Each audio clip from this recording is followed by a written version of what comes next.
Hello and welcome to the second edition of our Ask an Editor video series. I'm Associate Editor Knowles at Adkisson. I'm Melissa Caskey. I'm a web editor and staff writer. And this edition is brought to you by Magic Johnson bobblehead.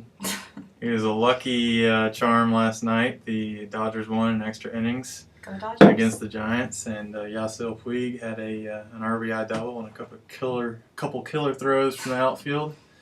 So we're starting off on high spirits today. Melissa, let's begin with the hot issue this week, which is the Malibu Lagoon. It is. Well, not just this week. It's been a hot issue for several years, I would say. True. But we've had some questions about the algae growth that's been occurring in the lagoon, and also testing in the water, results of that testing, whether they're available, what the nutrient levels are there, and we're planning on running a full story in next week's paper. But what I can tell you right now is that the Santa Monica Bay Restoration Foundation does the testing in that water. They test for oxygen every 30 minutes apparently, and they also do 2 annual tests of nutrient levels, like nitrates and phosphates, and they test for benthic Macroinvertebrates. macroinvertebrates. Thank you. That's right. But what I have been told is that they will not make the testing results available until sometime next year when their annual report is out. I've also spoken with U.S. Geologic Survey experts who told me that it's not a healthy sign that they have that much algae growth in the lagoon right now. It's also one of the reasons it was listed as an impaired site. But backers of the restoration project are saying that algae growth wasn't one of the reasons they wanted to restore the lagoon. Anyway, it's an ongoing ordeal, and I plan on doing more research over the next few days. And in our print and web edition next Wednesday, you can find the full story on that. There'll be a lot more details to come on that one. And so our next hot issue is, what are we talking about next? Tsunamis. Oh, that's right. So there's this study that came out that the U.S. Geological Survey performed that they speculated about what a 9.1 magnitude earthquake, if it occurred off the coast of Alaska and produced a tsunami, what that effect would be on the entire coastline of California. And in that study, they included a scenario for what the effect would be on Malibu and on PCH specifically. And Melissa wrote a story on it this past week, and it's I'm not sure that Malibu should be exactly scared, but there are probably some reasons to be thinking about it. There are more urgent possibilities for natural disasters like earthquakes and wildfires where we are. But, USGS experts are saying that a tsunami isn't out of the question. There could totally be an offshore earthquake in Alaska, even off the coast of California. There could be one. And it is something you don't have to, freak out about all the time. But it could happen. And what they advise is to have 3 or 4 days of sustenance, especially if you're in a beach house close to the beach.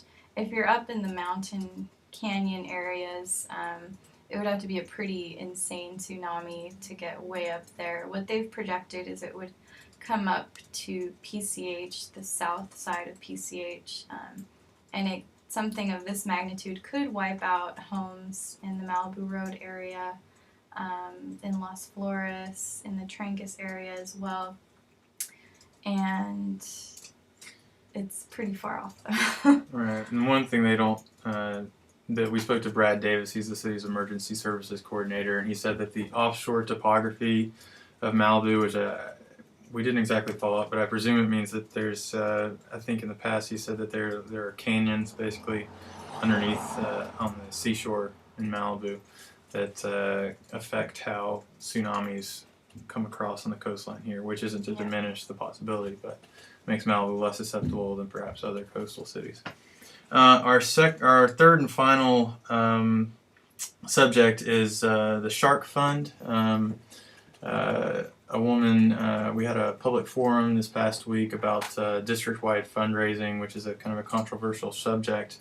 The Santa Monica Malibu School District Board of Education in 2011 voted to, instead of parents being able to donate directly to their school PTAs, so for instance you want to donate to Webster or Juan Cabrillo or Malibu High, if you want to donate beginning next year, if you want to donate to your school, only a certain percentage of that will go to your children's school. The rest will be distributed equally or somewhat equally throughout the school district, and that's been especially unpopular in Malibu, which is a wealthier community and wealthier than many of several of the schools in Santa Monica.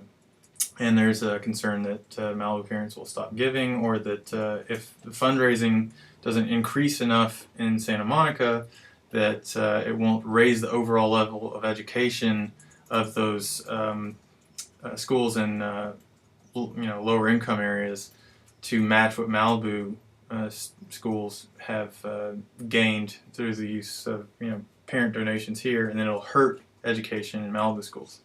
So we had an anonymous commenter on our website ask